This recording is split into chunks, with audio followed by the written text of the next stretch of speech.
indoor trash receptacle was placed on the curb 14 minutes before the approved 7 a.m. collection window, and the lid was askew by approximately 30 degrees from proper alignment.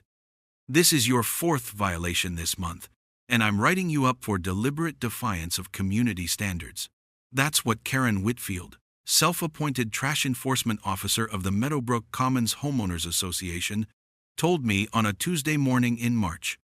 Standing in my driveway with her official HOA clipboard, digital camera, and measuring tape like some kind of garbage Gestapo conducting a military inspection, she was wearing her signature uniform, a crisp khaki vest with multiple pockets for her various citation tools, pressed navy pants, and white sneakers that had clearly never touched actual dirt. Here's what Karen didn't know about me that morning. I'm a security systems engineer with 15 years of experience designing surveillance and monitoring solutions for corporate facilities, government buildings, and high-security installations. I specialize in covert monitoring systems, behavioral analysis through digital surveillance, and what we call target-specific deterrent deployment. I've designed systems that can identify, track, and document human behavior patterns with precision that would make the NSA jealous. But let me pause right here before I tell you exactly how Karen's obsession with my trash can became the biggest mistake of her petty tyrant career. Hey everyone, drop a comment letting me know where you're watching from, and if you've ever dealt with an HOA Karen who thinks she runs the neighborhood, smash that like button. I love connecting with people who understand what it's like when someone with too much time and too little actual authority decides to make your life their personal mission. Now, back to that March morning and my introduction to Karen's very specific brand of municipal madness. The trash can situation had actually been building for months before our face-to-face confrontation. It started subtly, the way these things always do with passive-aggressive neighborhood tyrants. I'd put my trash out according to the HOA guidelines after 6 p.m. the night before collection, before 7 a.m. on collection day, standard black receptacle with secure lid, and somehow it would end up knocked over by morning.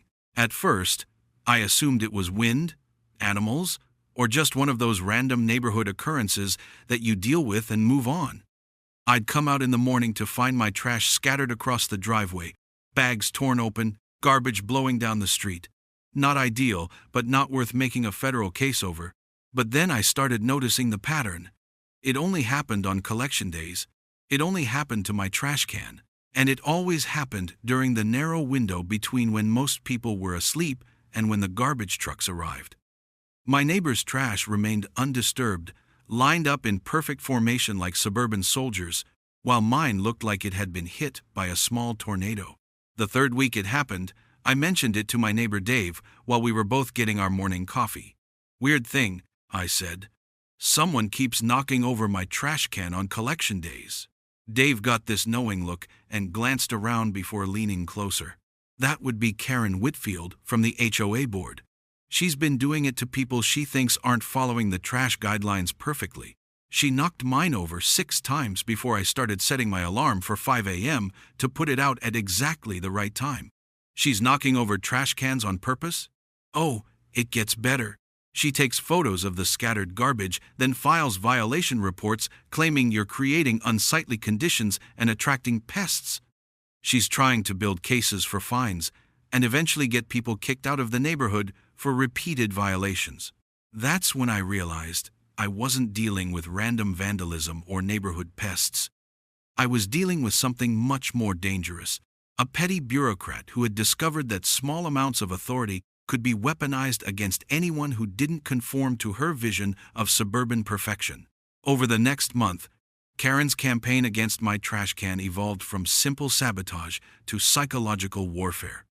She began timing her morning walks to coincide with garbage collection, carrying her clipboard and camera like a documentary filmmaker making a movie about municipal code enforcement. She'd photograph my trash can from multiple angles, measuring the distance from the curb, checking the alignment of the lid, and documenting anything that could be construed as a violation. But Karen's masterpiece of petty harassment was her discovery that our HOA guidelines specified trash receptacles should be neat, secure, and properly positioned for collection. The guidelines, written by lawyers to be deliberately vague, gave Karen enormous latitude to define what constituted proper positioning. If my can was 6 inches closer to the street than the optimal spot, violation. If the lid wasn't perfectly centered, violation. If a single piece of garbage was visible through a gap in the lid, violation. Each violation came with official paperwork, complete with photos, timestamps, and Karen's detailed narrative about how my trash can presented a threat to community standards and property values. She'd slipped the citations under my door like some kind of suburban secret police, always including reminders about escalating fine structures and the possibility of legal action for repeated offenses. What made Karen's harassment particularly insidious was how she'd positioned herself as the neighborhood's guardian of standards rather than what she actually was, a lonely, controlling person who had found a way to make other people's lives miserable while feeling righteous about it. She'd organized a small group of similarly minded residents into what she called the Community Standards Patrol, complete with matching vests and official-sounding titles. The morning of our confrontation, I'd watched through my bedroom window as Karen approached my trash can at 6:47 a.m., 13 minutes before the approved collection window. She circled it like a predator, taking photographs from multiple angles, measuring its position with her tape measure, and making extensive notes on her clipboard. Then she grabbed the can and deliberately tipped it over, spilling 3 bags of household garbage across my driveway. She stood back, took more photographs of the mess she'd created, and started writing up her violation report. That's when I walked outside in my bathrobe and caught her in the act. Interesting technique you've got there, Karen. Is tipping over trash cans part of the official HOA enforcement protocol? She looked up from her clipboard with the kind of righteous indignation that only comes from being caught doing something indefensible while convinced you're morally superior. Your trash receptacle was improperly positioned and inadequately secured. I'm documenting the resulting sanitary hazard from my report. You just knocked it over yourself. I watched you do it. I'm conducting a stability test to ensure compliance with community safety standards. If your trash container can't withstand normal environmental conditions, it represents a hazard to neighborhood cleanliness. Standing there in my driveway at dawn, watching Karen manufacture evidence for violations she'd created herself, I realized this wasn't going to be resolved through normal channels like reasonable conversation or HOA mediation. Karen had invested too much of her identity in being the neighborhood's trash enforcement officer to let something like reality interfere with her mission. That's when I decided it was time to give Karen exactly the kind of trash can situation she'd been asking for, complete with all the documentation and evidence she could ever want. Over the next 2 weeks, Karen's approach shifted from targeted trash can harassment to a full-scale neighborhood surveillance operation that would have made the East German Stasi proud. Having failed to intimidate me with her morning confrontation and amateur evidence manufacturing, she decided that what the situation needed was more official authority and systematic documentation. It started with the certified letters. Not just one, but a series of increasingly threatening legal documents sent from something called the Meadowbrook Commons Community Standards Enforcement Division, which sounded official until you realized it was just Karen with a laser printer and access to legal template websites. Each letter referenced previous violations, escalating fine structures, and the possibility of legal action to protect community property values and residential quality standards. The first letter demanded $150 in fines for repeated refuse management violations resulting in unsanitary conditions. The second letter, arriving 3 days later, increased the fine to $350 and added charges for failure to respond to official HOA correspondence in a timely manner. The third letter threatened legal action and claimed that my continued defiance of community standards was being reviewed by the HOA legal team for potential civil litigation. What made Karen's legal theater particularly amusing was how she'd clearly spent hours researching property management law without understanding any of it.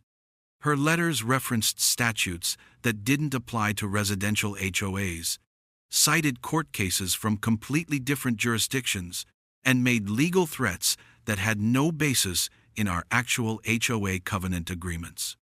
But for someone without legal knowledge, the documentation looked impressive and intimidating. Karen wasn't relying solely on paperwork intimidation, though. She'd escalated to what can only be described as domestic espionage. Suddenly, there were HOA inspectors walking through our neighborhood at all hours, taking photographs of houses, measuring lawn heights, documenting paint colors, and creating detailed reports about every possible code violation they could identify.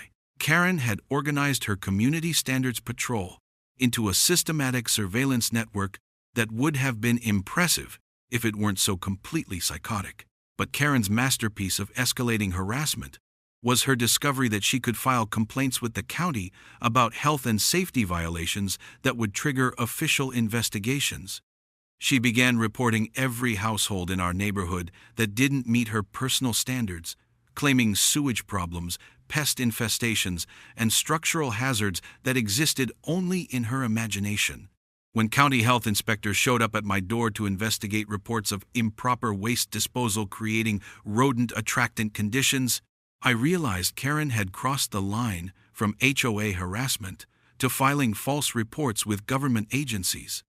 The inspector spent 20 minutes examining my perfectly normal garbage setup, found nothing remotely resembling a violation, and left with an expression suggesting he'd dealt with Karen's fake reports before. That's when I decided it was time to bring some professional expertise to this situation and start fighting Karen's escalation with the same level of systematic competence she was using to wage it. My son Marcus drove up from the state capitol that weekend. Marcus happens to be a cybersecurity specialist who works with law enforcement agencies on digital evidence collection and surveillance system design. He'd been following Karen's campaign with the kind of professional interest that tech specialists get when they see someone making spectacularly bad decisions about what they think they can get away with in the digital age. Marcus spent Saturday morning walking around our property with electronic detection equipment, checking for unauthorized surveillance devices and documenting Karen's patrol patterns. He set up his laptop at our kitchen table and began what he called comprehensive target analysis, which involved researching Karen's digital footprint, social media presence, and public records. "Dad," Marcus told me over lunch, "this woman has been running the same harassment campaign against at least 6 other households in your neighborhood. She's got detailed files, photographs, and violation reports going back 2 years. But here's the interesting part. She's been documenting everything on her personal Facebook page and HOA community forum posts." Documenting what? Her entire strategy. She's been bragging about her enforcement techniques, sharing photos of violations she's found, and coaching other HOA board members on how to escalate pressure against residents who don't comply with her standards. She's created a digital evidence trail of systematic harassment that any competent attorney could use to destroy her. Marcus pulled up Karen's social media profiles on his laptop, and I was amazed by what I saw. Karen had essentially been live tweeting her harassment campaign, complete with photos of people's houses, license plate numbers, and detailed descriptions of her surveillance activities. She'd posted photos of knocked-over trash cans with captions like, "Another successful compliance check," and teaching neighborhood slobs about community standards. But Marcus had also discovered something else during his research.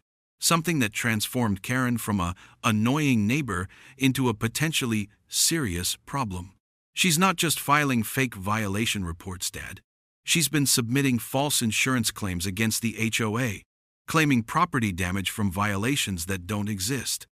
She's also been intercepting mail and packages to document what she calls excessive delivery activity that supposedly violates residential zoning restrictions. Mail theft is a federal crime. Insurance fraud carries serious prison time.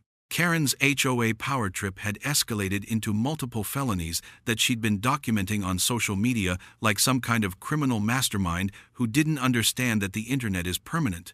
My daughter Sarah drove up that same weekend. Sarah happens to be a civil rights attorney who specializes in harassment and civil liberties cases, and she'd been researching the legal aspects of Karen's campaign. She brought case files, legal precedents, and a systematic approach to building what she called a comprehensive civil rights violation case. Dad, what Karen's been doing isn't just HOA harassment. It's systematic stalking, intimidation, property destruction, and possibly criminal conspiracy if she's coordinated this with other board members. But more importantly, she's violated your civil rights under federal fair housing laws by creating a hostile living environment based on selective enforcement. Sarah had documented patterns in Karen's harassment that revealed systematic bias in how she enforced HOA rules. Karen targeted households with teenagers, working parents who couldn't maintain perfect landscaping, and anyone who didn't fit her vision of suburban conformity. Meanwhile, she completely ignored violations by her friends on the HOA board and residents who supported her enforcement activities. The legal case against her is slam dunk, but the real question is whether you want to destroy her through litigation or through something more creative that exposes her behavior to the entire community. That's when I realized we had an opportunity to give Karen exactly the kind of comprehensive documentation and evidence she'd been so obsessed with collecting, except this time she'd be the subject instead of the investigator. My professional background in security systems design had taught me that the most effective deterrent isn't punishment after bad behavior occurs, it's making the bad behavior impossible to hide while it's happening. Karen's entire harassment strategy depended on operating in the shadows, filing reports about violations she'd created herself, and maintaining her public image as a concerned community volunteer rather than the stalking, property-destroying criminal she actually was. What if we gave Karen exactly what she's been asking for? I suggested to Marcus and Sarah. A trash can situation that provides all the documentation and evidence anyone could ever want. Marcus grinned. You mean like a comprehensive surveillance system disguised as a waste management solution? Exactly. Karen wants to monitor trash can compliance? Let's give her a trash can that monitors everything. Sarah nodded approvingly. And if that system happens to document all the illegal activities she's been conducting during her enforcement patrols, well, that's just thorough evidence collection. Over the next week, while Karen continued her escalating harassment campaign with daily violation reports and increasingly threatening legal documents, we began planning what Marcus dubbed Operation Waste Management, a comprehensive security system that would give Karen all the documentation she could handle and then some. Karen had no idea that her obsession with my trash can was about to become the biggest mistake of her petty tyrant career. The beauty of Karen's situation was that she'd spent months establishing a pattern of approaching my property at predictable times with consistent behavior, carrying the same equipment, and following the same routes. From a surveillance system design perspective, she'd essentially trained herself to be the perfect target for systematic evidence collection. But Karen's masterstroke of self-destruction came when she decided that her current level of harassment wasn't producing results fast enough. That's when she made the escalation that would ultimately expose everything she'd been doing and destroy the entire power structure she'd built around terrorizing her neighbors.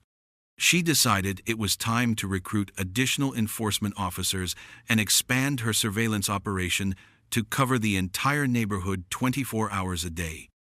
Karen was about to learn that when you systematically document your own criminal activity while escalating illegal harassment against someone with professional expertise in surveillance systems, the results tend to be both immediate and permanent. Karen's next escalation revealed just how far she was willing to go to maintain her authority as the neighborhood's self-appointed enforcement officer. Having failed to intimidate me with fake legal threats and fraudulent government reports, she decided what the situation needed was expanded surveillance and additional personnel to ensure comprehensive community standards monitoring. She organized what she called the Meadowbrook Commons Neighborhood Watch Program, which sounded community-minded until you realized it was actually a network of volunteer stalkers equipped with cameras, measuring devices, and official-looking clipboards. Karen had recruited 8 residents to participate in rotating shifts of proactive violation detection and documentation. The program launched with printed schedules, matching navy polo shirts with embroidered badges, and detailed training materials that Karen had clearly spent weeks preparing. Each volunteer was assigned specific streets, specific times, and specific types of violations to monitor. Trash management was just one category. They were also documenting lawn height, paint condition, vehicle parking, pet behavior, and what Karen called general residential compliance standards. But Karen's masterpiece of suburban fascism was her creation of a centralized database where volunteers could upload photos, file reports, and track violation patterns across the entire neighborhood. She'd set up a dedicated website with password-protected access where her enforcement team could coordinate their activities and share intelligence about non-compliant residents. What Karen didn't realize was that by expanding her harassment network and creating digital documentation of everything they were doing, she was providing us with evidence of a criminal conspiracy that involved multiple participants in systematic stalking and property crimes. Marcus spent that week conducting what he called comprehensive digital infiltration of Karen's surveillance network. Getting access to their website was embarrassingly easy.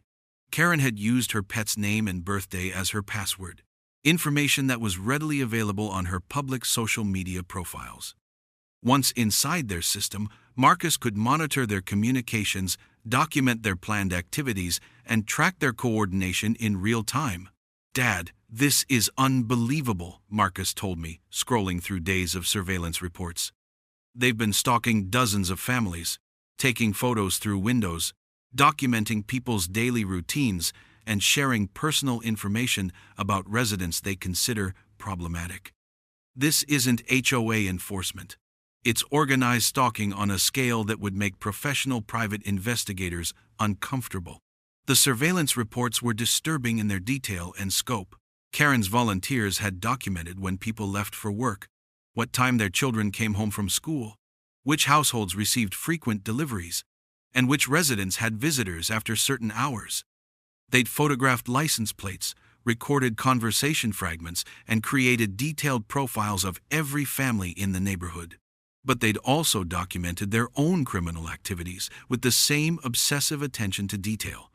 The database included reports like successfully destabilized non-compliant refuse container to create documentation opportunity, and conducted compliance testing through temporary property displacement.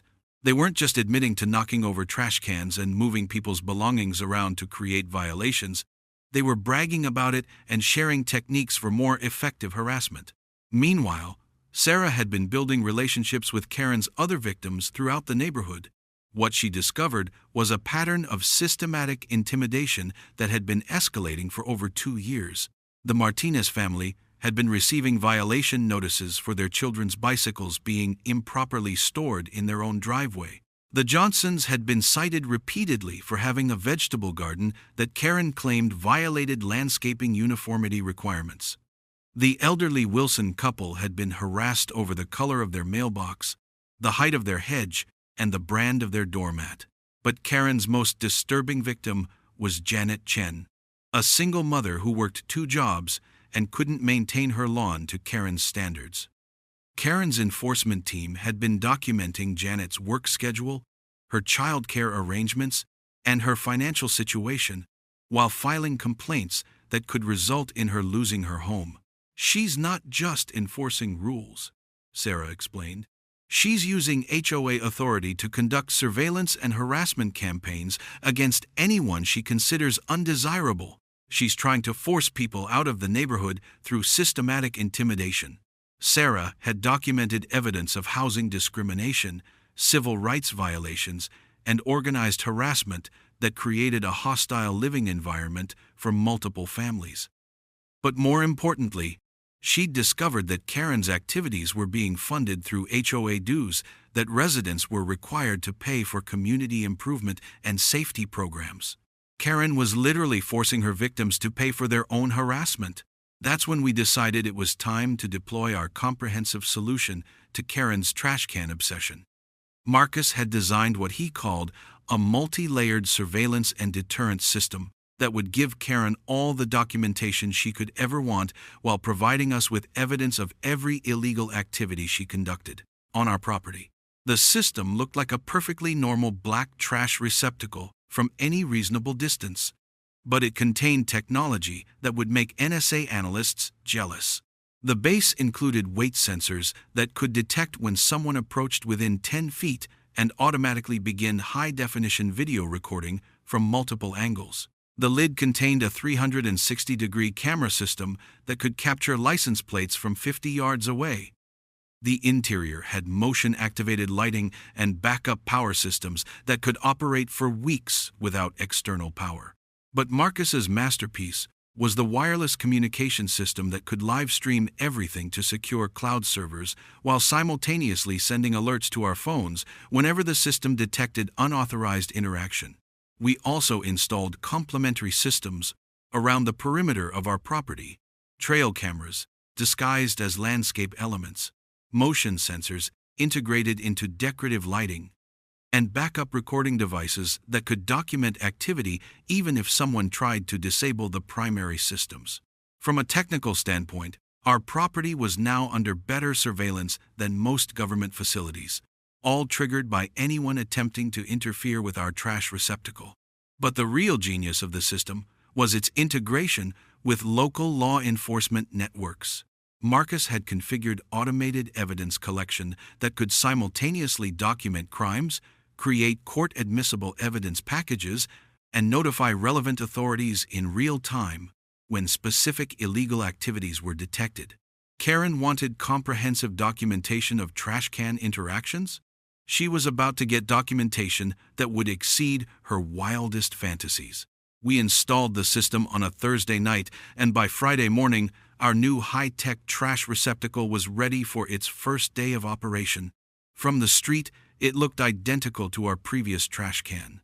Karen's enforcement team would have no reason to suspect that their target had been transformed into a sophisticated evidence collection system. But we also knew that Karen's obsession with our trash situation had evolved beyond simple harassment. She'd built her entire identity as neighborhood enforcement officer around proving that she could force us to comply with her authority. Our trash can had become the symbol of her power, and she wasn't going to let it go without a final, decisive confrontation. Marcus monitored the system from his laptop, while Sarah prepared legal documentation for the inevitable evidence we'd collect. I went about my normal routine, putting out the trash according to HOA guidelines, while knowing that everything Karen tried to do would be documented with precision that would make professional surveillance specialists impressed. Karen appeared right on schedule at 6:45 a.m., accompanied by 2 members of her enforcement team, and carrying what looked like an expanded toolkit of violation detection equipment. She approached our trash can with the confidence of someone who'd successfully intimidated dozens of neighbors and had no reason to expect this morning would be any different. She had no idea she was about to star in a comprehensive documentary of criminal behavior that would end her HOA career, expose her entire harassment network, and provide evidence for federal charges that could send her to prison. Karen's approach that Friday morning was different from her previous harassment visits, and watching her through our surveillance system felt like observing a predator that had no idea it was walking into a trap designed specifically for its behavioral patterns. She arrived with 2 enforcement team members: Bob Patterson, a retired insurance adjuster who'd apparently found his calling in suburban rural enforcement, and Linda Morrison, a real estate agent who saw HOA compliance as crucial to maintaining property values.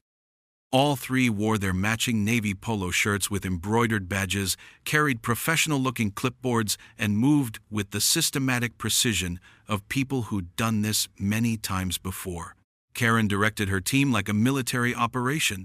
Bob positioned himself with a camera to document the trash can from multiple angles. Linda unrolled measuring tape to verify distances from the curb, sidewalk, and property line. Karen herself approached the trash receptacle with her violation detection toolkit, including pH strips to test for chemical contamination, a digital scale to weigh the container, and even a thermometer to check for temperature variations that might indicate decomposing waste. Marcus watched their approach on his laptop from our kitchen table, providing real-time commentary like a nature documentarian observing wildlife. She's conducting what looks like a forensic analysis of garbage management. This is either incredibly thorough enforcement or evidence of serious psychological issues. The high-definition cameras captured every detail as Karen began her inspection routine. She circled the trash can 3 times, photographing it from every angle, while Linda called out measurements and Bob documented the entire process with video equipment that looked suspiciously expensive for volunteer HOA work. "Standard distance compliance appears nominal," Linda announced, reading from her tape measure. "Container positioning within acceptable parameters according to current guidelines." Karen looked frustrated.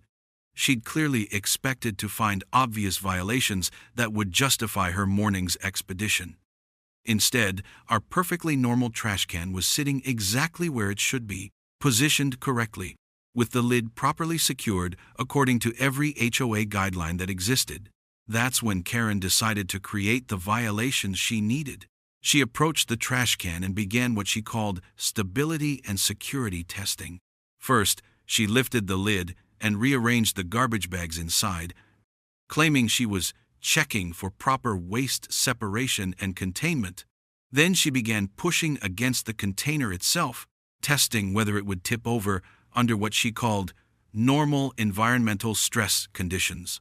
The weight sensors in our high-tech trash receptacle documented the exact pressure she applied, 47 pounds of lateral force, far more than any natural wind conditions could produce.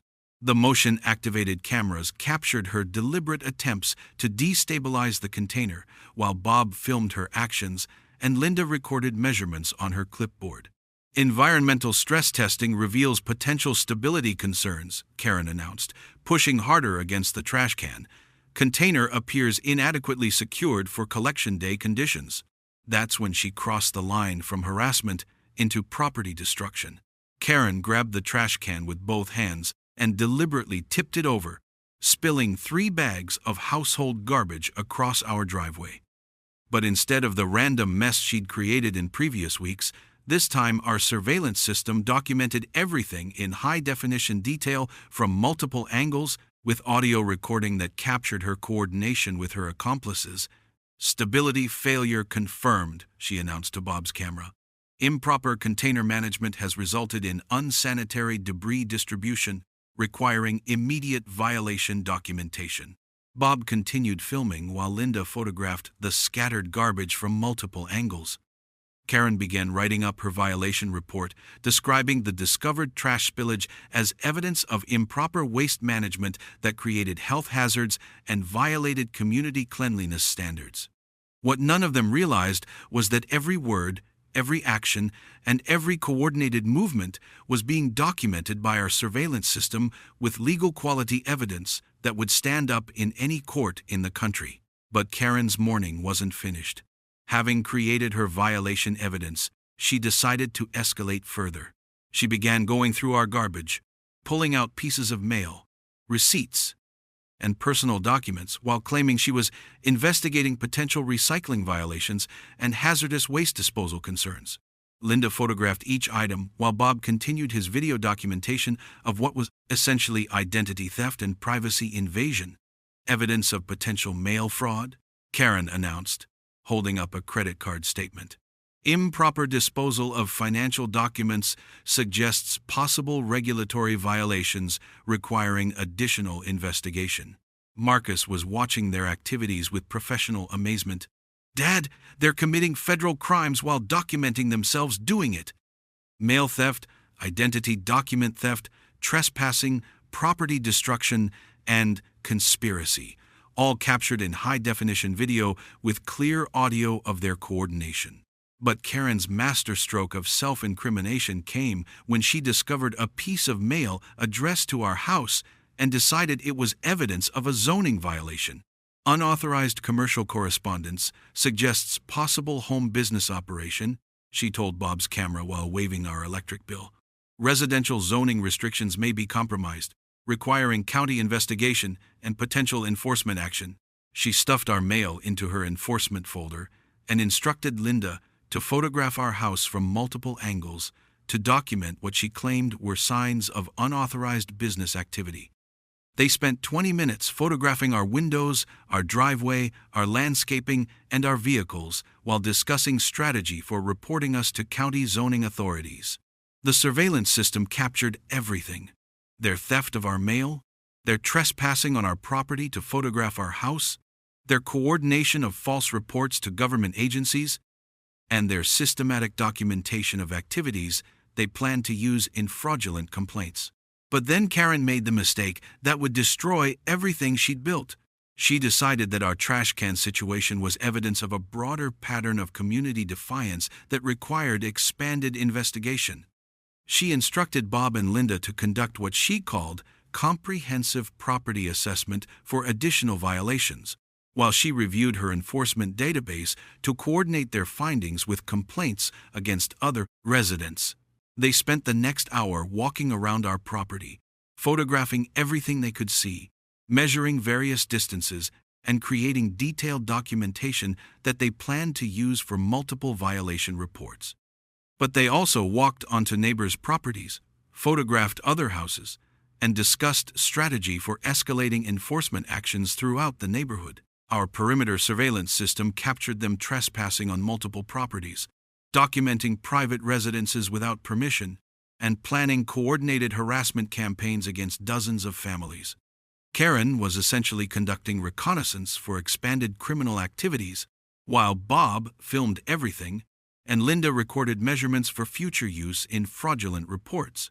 When they finally left at 9:30 a.m., we had comprehensive video and audio evidence of federal crimes, state crimes, local violations, and civil rights infractions that would keep prosecutors busy for months. But more importantly, we had documented proof that Karen's harassment campaign wasn't limited to our family. She was running a systematic operation designed to intimidate, surveil, and ultimately force out any residents who didn't conform to her vision of neighborhood compliance. Marcus began processing the evidence immediately, creating court-admissible documentation packages that included video evidence, audio transcripts, metadata analysis, and legal annotations explaining the specific crimes captured in each segment. Sarah reviewed the evidence for civil rights violations, harassment patterns, and federal jurisdiction issues that would determine which authorities to involve. But we also knew that Karen's morning visit was just the beginning. She'd escalated her activities to include theft, trespassing, and identity crimes that carried serious prison time. Her enforcement team was now documented as participating in organized criminal conspiracy, and her expansion plans meant she was going to continue targeting other families until someone stopped her. That's when we decided it was time for Karen to discover exactly what kind of documentation system she'd been interacting with and exactly what evidence we'd collected during her comprehensive enforcement activities. Karen's discovery of what our trash receptacle actually contained happened exactly the way we'd hoped it would.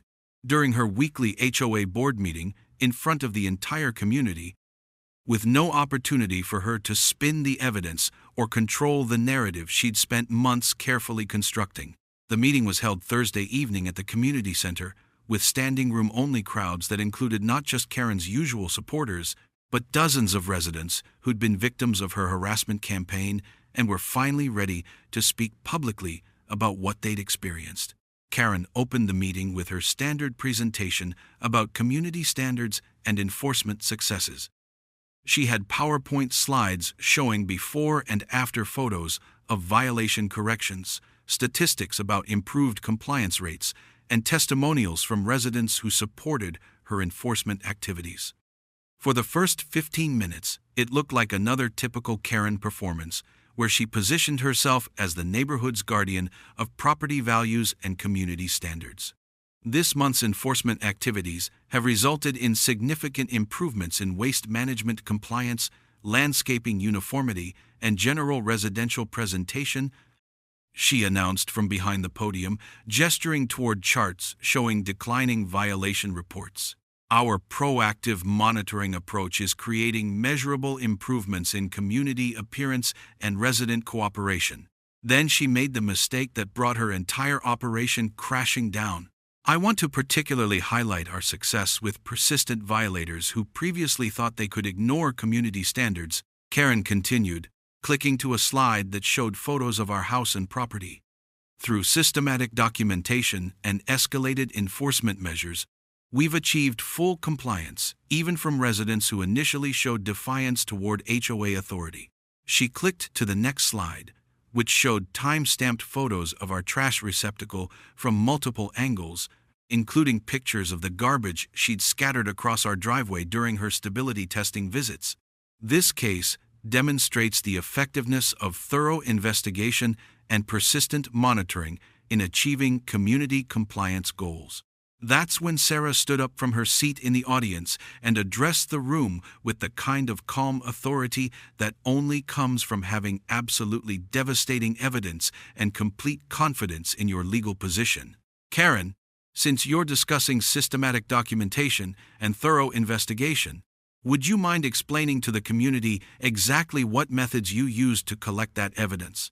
Karen looked confused but confident. Standard HOA enforcement protocols, including visual inspection, compliance testing, and violation documentation as authorized under our community covenants. I see. And did those standard protocols include deliberately tipping over trash containers to create violations, stealing mail and personal documents, and trespassing on private property to conduct unauthorized surveillance? The room went dead silent. Karen's expression shifted from confident to defensive. I don't know what you're implying, but all enforcement activities were conducted according to established procedures and community authority. Well, let's review some of that documentation, Sarah said, setting up her laptop and connecting it to the room's projection system. Because it turns out that the trash receptacle you've been monitoring has been documenting your monitoring activities with the same attention to detail you've been applying to code enforcement. The first video clip appeared on the screen.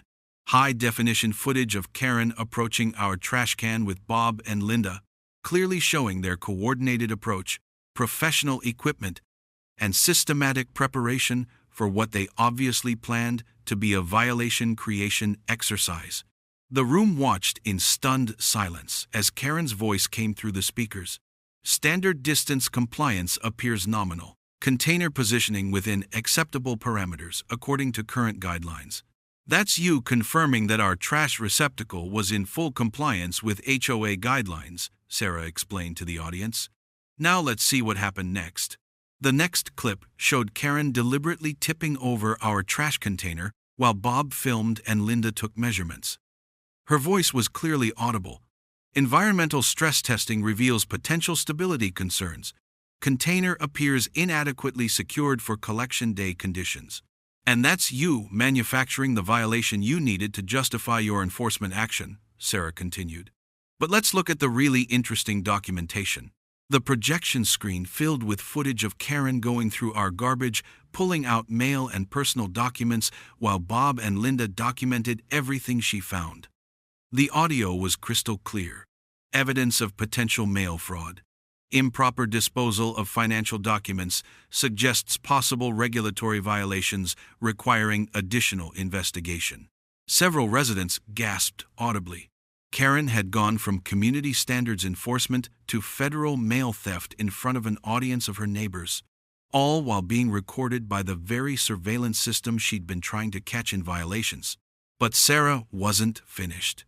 The next series of clips showed Karen and her team trespassing on multiple properties, photographing houses without permission, and discussing strategies for creating violation reports against other residents throughout the neighborhood. This is Karen coordinating harassment campaigns against dozens of families while stealing mail, trespassing on private property, and filing false reports with government agencies, Sarah explained. All documented by the comprehensive surveillance system she thought was just a trash receptacle. Karen tried to regain control of the meeting. This is clearly an invasion of privacy and unauthorized surveillance conducted without proper notification or consent. Actually, Karen, you consented to surveillance every time you trespassed on our property to conduct what you called enforcement activities, Sarah replied. And since you were committing federal crimes while doing it, we were legally obligated to document the evidence and report it to appropriate authorities. The room erupted as residents began shouting questions at Karen. How long had she been going through people's garbage? How many families had been subjected to illegal surveillance? What other federal crimes had been committed under the guise of HOA enforcement? But the final blow to Karen's authority came from an unexpected source. Bob Patterson, her own enforcement team member, who stood up and addressed the room with the expression of someone who just realized he'd been documenting himself committing federal crimes. I want everyone to know that I was told this was legal HOA enforcement activity, Bob announced. Karen assured me that everything we were doing was authorized under community covenants and that the documentation was necessary for proper violation processing.